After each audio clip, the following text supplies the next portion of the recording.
umama wazi wahamba ekhaya. Bengisazilile ngaleso sikhathi. Okay. Isikhathi sokuzila uyasazi. Mama. Umile nje ubaba ekutheni ubesazilile and yena ukhonza uJesu.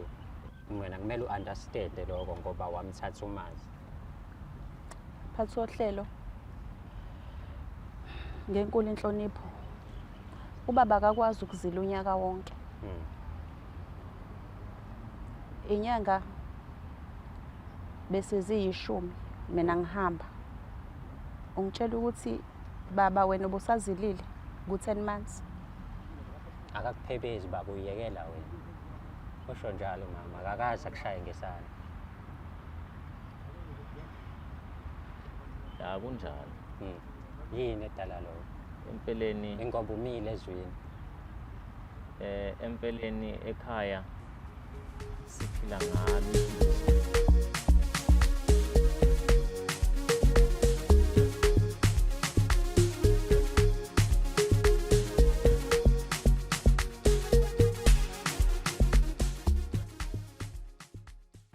Asiphinde sikubingelele kwi-episode yanamhlanje yohlelo silungisa umjolo. Lithola khona la kwi-channel yakhe esiyibiza ngokuthi Umjolo Show. Njengenjwayelo igama lami ngingudlala Matifana and I am the next big thing in KZN. Ngalenze-ke iphutha lokukhohlwa ukusubscribe, ukulike, uphinde ushare yona le channel abangani bakho, yihlobo zakho, kanjalo nabo bonke abantu osondelene nabo. To get exclusive content ungaphinda futhi ujoin a membership of this channel khona uzokwazi kabanzi ukuthi kwenzekalani kuyona, uphinde futhi uthole kuqala ama content esikwazi ukusikudrophele wona while abanye bengakawatholi khona la kuhlelo silungisa umjolo. Ake sicheke namhlanje ukuthi sibethe indaba kabani, but while we are checking asenze isiqiniseko sokuthi nawe uma uthi uneyinkinga ezithinta umjolo uyasibhalela njengamanje umjoloshow@gmail.com. that is umjoloshow@gmail.com. email address leyo oyisebenzisayo uma ukuthi nawe uneyinkinga ezithinta umjolo and ufuna uhlelo silungisa umjolo ukuthi lifike lizokulungisela inkinga yakho. Asibone ukuthi namhlanje siphethe inkinga kabani. Sanibonani babukeli, igama uGugu wakwaMabaso oshadele kwaSibiya. Lana ngibhalele uhlelo isilungisa umjolo mayelana nenkinga engibhekene naye ekhaya engicela ukuthi bangisize ngayo mayelana nomyeni wami osegxile kakhulu enkonzweni ongasakwazi ukuthi asinake thina njengomndeni wakhe ekhaya. Mbukeli wahlelo silungisa umjolo, masiphinda sikubingelele futhi. Uyazi ukuthi mabe siqala le show siye sikugcizelele ukuthi ungakhohlwa ukuthi ulike, ushare, uphinde usubscribe yona le channel esibiza ngokuthi Umjolo Show. Igama lami ngingudlala Matifana and uyazi ukuthi once sahlala phansi khona udaba ekufanele silungise futhi sithole isixazululo salo. As per usual namhlanje khona umuntu esinaye la sokhuluma naye sazi kabanzi ukuthi yini inkinga emjolweni wakhe, siphinde futhi sithole isixazululo sakhona. Mfowethu masikubingelele kuhlelo silungisa umjolo. Sawubona. Uyaphila baba? Ngiyaphila njani? Ngiyaphila mfethu. Thina silitholile igama lakho ngoba umama wekhaya ubhalele thina, but ungakhumbuza nje umbukelo obukayo manje ukuthi ubalo esinayo namhlanje. Mina ngumfo kaSibiya mina. Ngiyinceku yenkosi. Ngingasho nje ukuthi ngaziwa ngobaba uSibiya endaweni. Hallelujah. Yebo. Mhlambe nawe umbukelo uyayibuza ukuthi kungani umfo kaSibiya eyinceku wafaka ikepisi wafaka imask. Usicelile ukuthi cha ngoba naku simlethela kuma camera and ubaba wekhaya akagcini ngokububa ubaba wekhaya, uphinde futhi abe ubaba enkonzweni, unebandla leholayo.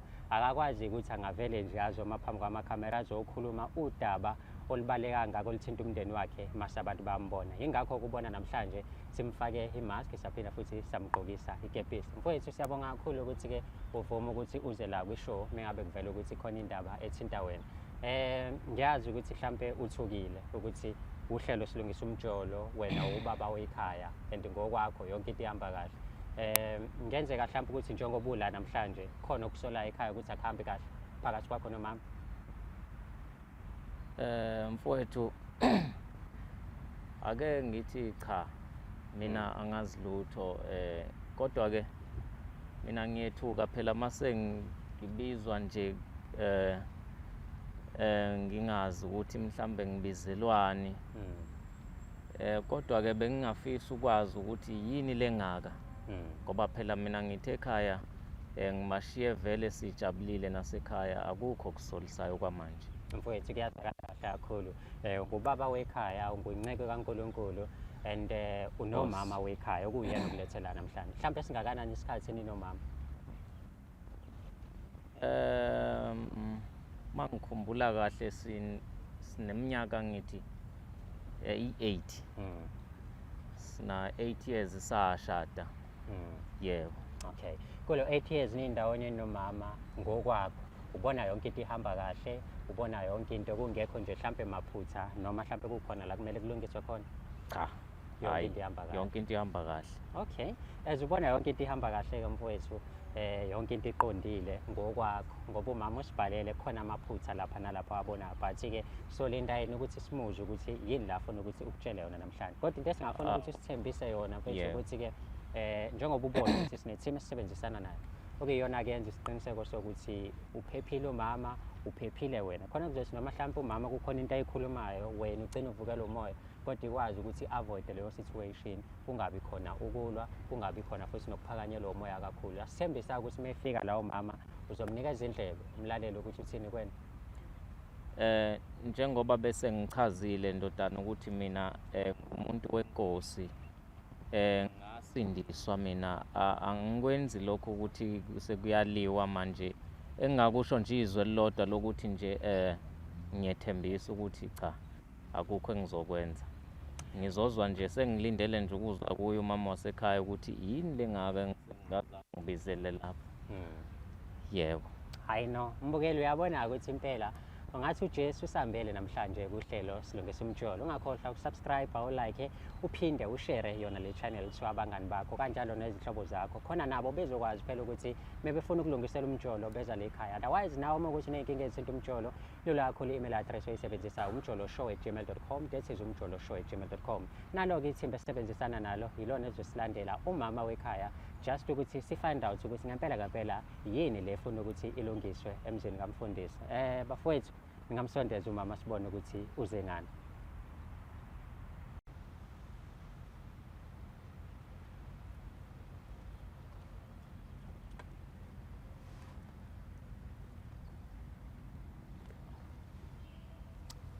Mama Sibiya siyabonga kakhulu ukuthi awugcinanga ngokuthi sibhalele kwishow kodwa ukwazile ukuthi uphinde futhi uze la mase sithi hlangana nomyeni wakho ukuze nikwazi ukuthi nikhulume indaba yenu siyabonga kakhulu before na-ke siqala indaba yethu ngajabula kakhulu ukuthi nibingelelane nje njengomama nobaba wekhaya niyayazi-ke indlela enibingelelana ngayo mase siyaqhubeka-ke silungise okumele sikulungise namhlanje oh mama awu uyaphila mama hayi sikhona okay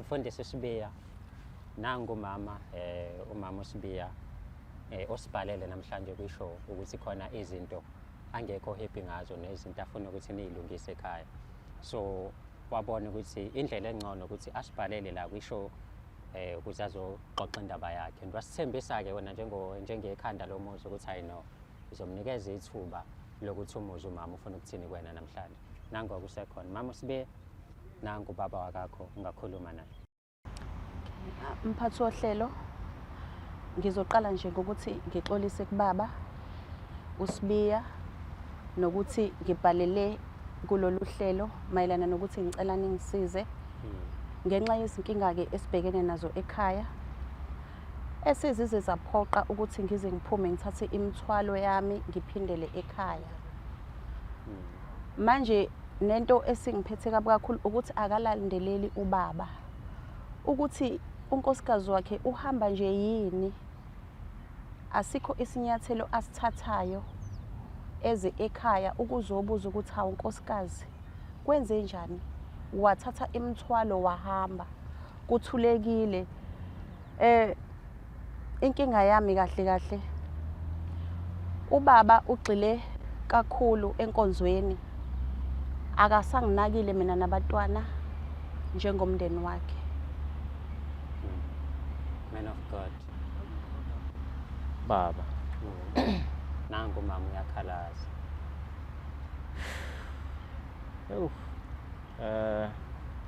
ngiyamuzwa Kodwa ke ngizoqala nje mama. Cela ukuqala kuwe mama. Yebo. Sakhuleka nje kodwa Nkosikazi wami. Sakwazi nje ukuthandaza.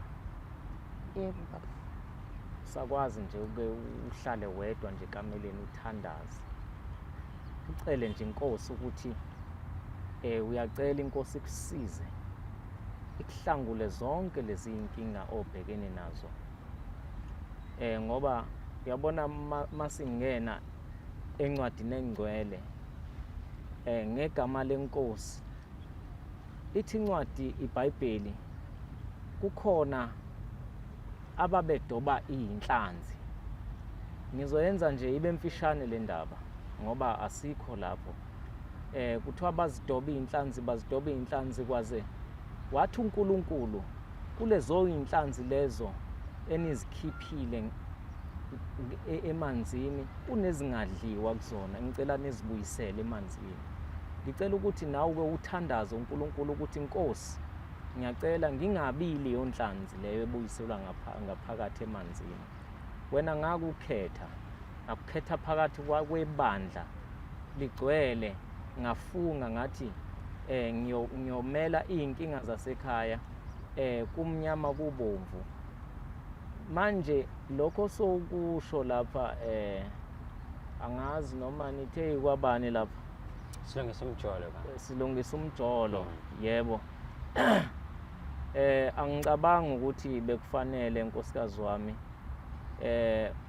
ushiye ikhaya uhambe uzofike lapha uzongihlaza nje phakathi kwamakhamela abantu bebuka. Mina ngizoba yini nje, awucabange nje manje uyangehlaza manje ebantwini. Ngiyinceku yenkosi, nginebandla. Lizothini ibandla mase lingibona ukuthi ngivela Njolo TV lezi zinto lezi. No baba ngiyakuthola. Mina bengikulindele ndodana ukuthi umkami umama wengane zami azongitshela lapha. Mhlambe bengilindele ukuthi mhlambe into angangitshela yona ukuthi angilwi naye. Mina ngisalwi vele, sengaphuma, ngisalwi nenyama negazi, mina sengilwa nemoya. Bengilindele ukuthi mhlambe uzongichazela ukuthi kungani ehambe ekhaya. Sengithi manje inyanga zintathu engasabuye ekhaya. Uyabona? Yani. Manje bengicabanga ukuthi mhlambe uzongichazela lokho. Manje lokho angichazela kona mina hayi. I know, angikungene nje emlonyweni nceke yenkosi. Mawukuthi uzoqaphela kahle umama kade eqala inkulumo yakhe. Ushilo ke izathu uyibekile kule nkulumo yakhe. Ngenza mhlawumbe uthi ke inceka ayinakanga. Ngoba ke mhlambe inezizathu zayo. Kodwa ushilo umama wathi njengoba engasekho manje ekhaya kungenxa yokuthi ubaba akasabanakile ekhaya. Hayi ukuthi awunakile nje yena yedwa, kanjalo ke nabantwana awubanakile. And not ukuthi awubanakile nje mhlambe khona okurongo okwenzayo, but isikhathi esiningi ususichithe esontweni, usichithe enkonzweni. Waphindwa wakhala ke nangokuthi ke yena njengomama wekhaya awusamjabulisi. Kusho ukuthi mhlambe usobhizi nenkonzo eyodwa. Haleluya. Inkonzo eyodwa yenzayo baba, mayibonge inkosi. Ngathi akuzona zonke inkonzo zenzayo manje. Usuhleli nje kule inkonzo leyo ukuthi ushumayele izwi likaNkulunkulu. Njengoba ke wachaza nawe ukuthi usugxile kakhulu kokukamoya, okwenyama wakulibala. Ngiyakuzwa ndodana. Umhlonishwa wami ngokukhulu ungakwephoxi, kodwa ngikhuluma iqiniso. Mina ngikhule ngiyinkonzo lapho engihamba khona. uJesu uyinkosi nomsindisi. uJesu akasoze ashintsha. uJesu akashintshi, uhlala eminjalo. Akekho umuntu oziphilela iyena lapha ngaphandle. Manje yabona uma uzawuthi mina nginenkonzo ezimbili, anginazo inkonzo ezimbili, mina ngimnoJesu munye. noma mhlambe yimo ongakuzwa kahle. Kungenzeka mhlawumbe ukuthi awungizwa kahle baba, kodwa ngizomnikeza umama ukuthi aphinde achazele ukuthi yini lento akhala ngayo kahle. Mama uSibiya, ungathi ubaba usashumayela lapho, awuphinde umchazele ukuthi yini lezi zinto okhala ngazo, ukuthi njengoba nje sewuze wahamba ekhaya bekwenzakalani, noma yini le angasayenzi kahle from isikhathi eniqala ukuhlangana indlela adenza ngayo izinto ukuze kube njengamanje. Mphathi wohlelo, ngizothi ake ngimbeke nje esithombeni ngikucacise ubaba. Lana mina nobaba sisanda kushada, siqale nje ukwazana. Kwaze kwafika leso sikhathi sokuthi siyashada. Ube ubaba oqotho ngakho konke. Yebo. Bengikujabulela futhi na konke akwenzayo ekhaya. Kepha manje akasenaso isikhathi sokuthi nje nathi akasikhiphe sihambe siyojabula njengomndeni. Yena liqala isonto lize liyophela uhlezi enabazalwane, njalo liqala usuku luze liyoshona ilanga. Uyothi noma esebuya sekuyisikhathi sasidlo santambama abeselungiselela ukulala, sikhuleke abesebona ukuthi kungcono azilalele nje ngaphandle kokuthi abuze ukuthi unkosikazi wakhe ungabe yini ayidingayo njengomuntu osaphila enyameni. Kuyazwakala kodwa baba uSibiya. Ya, kwaze kwanzima Jehova. Manje mama ubungeke ukwaza mhlawumbe ukuthi lento silungise ekhaya, sikhulume lento sobabili kunokuthi uzongiletha la. Ayikho mhlawumbe enye into ubungayenza mhlawumbe ukukhulumisana kanye nami mhlawumbe, ngoba phela ngikaze mina ngithi angikhulumi nawe futhi angikaze ngikwexoshe ekhaya. Ekhaya mina ngazi ukuthi siphila kahle, si right. Ilokho mina engikwaziyo. Baba, ngiyacabanga ukuthi uzokhumbula ukuthi izigaba sezize zaba 2. Ngikhuluma nawe ukuthi angijabule la baba. Angiphiki, uyenza yonke into okumele uyenze ekhaya njengobaba. Ukudla ngiyakudla, kodwa ke manje baba nami kukhona la ngishoda khona njengomuntu wesifazane. Enkonzweni yasekamerweni awusayi inhlobo. Ngiyalamba nje ngizobeka ngamafuphi, ngixolisa ukuyibeka kanjalo. Iyona nento ukuthi ngize ngithathe imithwalo ngiphindele ekhaya, ngoba phela nasekhaya ngakhishwa vele ngidla. Yini engingayitholi ekhaya ehlukile ukunala, kanti kuqala bewukhona umehluko ukuthi hayi unkosikazi wami kumele ngimdlaladlalise nje na njengabanye omama.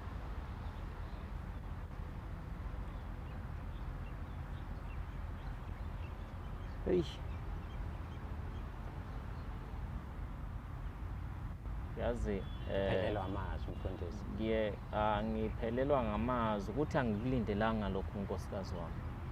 Yabona, ngizokutshela nje iqiniso futhi. Umama wasekhaya lo. Mina ekhaya ngalakha. Ngenza konke. Manje yabona, uma kwesinye isikhathi usathane kulinga. Sikhuluma ngezinto ezikanje. Kodwa ke kuye kuthiwe uma ngabe ulingwa usathane uboqina emkhulekweni. Mina ngegama lika Jesu waseNazaretha ngiyohlala ngimile kuye. Hayi ukuthi mina sengichithika cha. Okay. Ngiyakuzwa la baba, uloke nje uthi nje umile kuJesu, at the same time uthi usathane emelwe izimpi zakhe, uzilwa ngalendlela. Umama uthi kunezinyanga ezu3 ehambile njengamanje. And kule nyanga ezu3 wena uyihluphanga ngokumbuza ukuthi uhambele noma kwenzeka lapha. Uvele nje uhamba umama akasajabulile vele, awusamjabulisi kwayiwena lapha enkonzweni nasekamereni. Ngathi wrestling bengingasayidlali inhlobo. Into ade uyenza nje ukuthi ungabe ufikile ufika nje uyashumayela, niyathandaza meniqeda.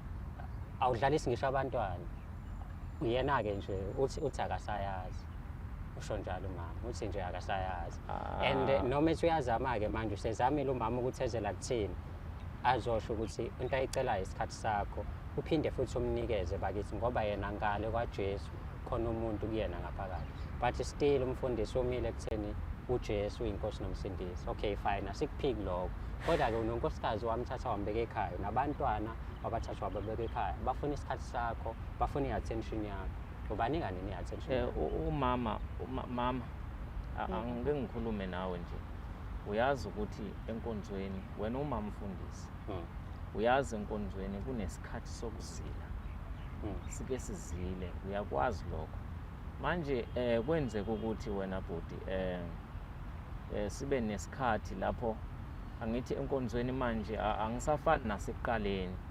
Ekuqaleni besiye sizenze izinto yabona lezi zinto sizenze siye ekamereni senze yonke leyo nto leyo yabo namanje besisakwenza kodwa ke kune limit kwesinye isikhathi lapho uthola ukuthi ngineyinkonzo ezinkulu ekufanele ngiphilise abantu ngegama lika Jesu and zikudinga ukuclean. Yebo mfowethu ngidinga ngiclean manje. Uyazi umama ukuthi kuyazilwa enkonzweni kuyazilwa kwezika Jehova. Ngenzeka ukuthi sonke lesikhathi osihambile ekhaya uhambe uzilile uzile wena umama wazi wahamba ekhaya. Bengisazilile ngaleso sikhathi. Okay. Isikhathi sokuzila uyasazi. Mama umile nje ubaba ekutheni ubesazilile and yena ukhonza uJesu. Wena kumele u-understand lokho ngoba wamthatha umazi. Phathi ohlelo ngenkulu inhlonipho ubaba akakwazi ukuzila unyaka wonke. Inyanga bese ziyishumi mina ngihamba ungitshela ukuthi baba wena ubusazilile ku-10 months. Akakuphebezi baba uyekela wena. Usho njalo mama akakazi akushaye ngesandla. Ya kunjalo. Yini edala lokho? Empeleni ingoba umile ezweni. Empeleni ekhaya siphila ngalo izwi lenkosi. Kodwa ke umama ngiyamuzwa noma ke ngimzwela kude kodwa ngiyamuzwa yena kodwa ke angazi. Kodwa ke njengoba sila ngiyaphoxeka mina. Ekugcineni kumele kube khona isixazululo. Kumele nihambe la kule show lento ilungile uhappy wena khona uphoxekile nomama behappy ngoba nawe uphoxekile. Umama uphoxeka ukuthi ukhulumile nawe ikhawu zabambile but still kwangenzeka lotho wathi ayino ngimthathe ke ngimlethe la kwishow and sizamile nathi ukuthi sikufihle khona abantu bengeke bakubone njengesicelo sakho. Kodwa ke manje kumele ukuthi mengabe nihamba la yonke into yeni iqondile mekuwukuthi niyafika ekhaya uphinde futhi umdlalise umama. Ungaphatheka kanjani nje nceke yami ngelinye ilanga uthi uyazi umama usedlalisa omunye umuntu ngoba uyazi ukuthi umama usakudinga ukudlala kodwa manje akanawo umuntu azodlala naye. Ngocabanga nje nceke yami zonke izinceku ezakhetha uJesu azibadlalisa abafazi babo. Zonke izinceku ezakhetha uJesu kuphela izinyanga eziyishumi zingakaze zibathinta amakhosikazi wabo. Ziloke nje zithi zime ngoJesu waseNazaretha. Eqinisweni ngizothanda ukuxolisa kunina na yonke lento lengini ngilethe kuyona. Kodwa ke mama baba ngiphoxeke kakhulu ukuthi uzokhuluma nami la. Lento lena bekufanele ngabe silungise ekhaya. Uyalazi nawe ikhaya alisoze ikhaya libe straight nje lihamba libe nama-humps. Lihamba libe nama-humps. Iphutha lami libonwa nguwe. Wena uyisibuko kimi nami ngiyisibuko kuwe. Uyangizwa mama? Yebo. So into engichaza ukuyisho lapha ukuthi ya ngiyazwelana nomama ngiyazwelana naye lokho akushoyo kuyiqiniso ukuthi nje kuphela nje into engiphoxayo ukuthi usese wangiletha lapha lento besingayilungisa ngizozama ukuthi nami mhlambe ngizozama ukubona ukuthi ngenza njani ya kodwa ke ekwangiphoxa kakhulu ukuthi wathatha imithwalo wahamba ngazama ukumfonela ifoni yayivaliwe kwasho ukuthi ke nami ke ngibhizi ke ngapha nisonto ngapha yabona nje ngibizwa ngapha nangapha njengomuntu wenkonzo kodwa ke ngiyethembisa mama ukuthi ngizozama ngakho konke okusemandleni ukuthi siyakulungisa konke lokho ukubona ngazuthi akwenzeki kahle buye ekhaya mama abantu abami ngiyakudinga ngempela yabona nje ungekho lapha ekhaya kuyonakala umuzi usuyabanda manje nama ngithokozile njengoba ungekho ungaboni njengoba ngithule nje angithule ngoba ngithule kuthiwa nelokhu njani iBhayibheli lithi uJesu wakhomba inqama ukuthi bayihlabe kodwa akangangeni kakhulu kulezo ngoba manje ngibona ngazuthi sekunomoya omunye osuthanda ukungena ekhaya kodwa mama ngicela ubuye ekhaya kusukela manje ngizokulungisa konke kodwa into engingayithandanga ile ukungiletha la ngiyakuzwa baba ingcindezi nami bese ngiyithola nasebandleni nakubantu ngoba bese ngifonelwa mina bese ngizobuya njengomuntu omubi ushiya ubaba mfundisi kanti mina bengikhuluma njalo nawe ukuthi hayi baba cela silungise la nala iyona ndlela nami ebengithi angiveze ukukhala kwami ngize kulolu hlelo njengoba ngikhulumile nomphathi wohlelo ukuthi ngicela bangisize ngoba induku ithungelwa ebandla so mfundisi uyavuma ukuthi cha uzoya kumama nomama uyavuma ukuthi uzobuyela ekhaya mama ngizobuyela mphathi wohlelo angikuphikile ukubuyela inqobe nje ubaba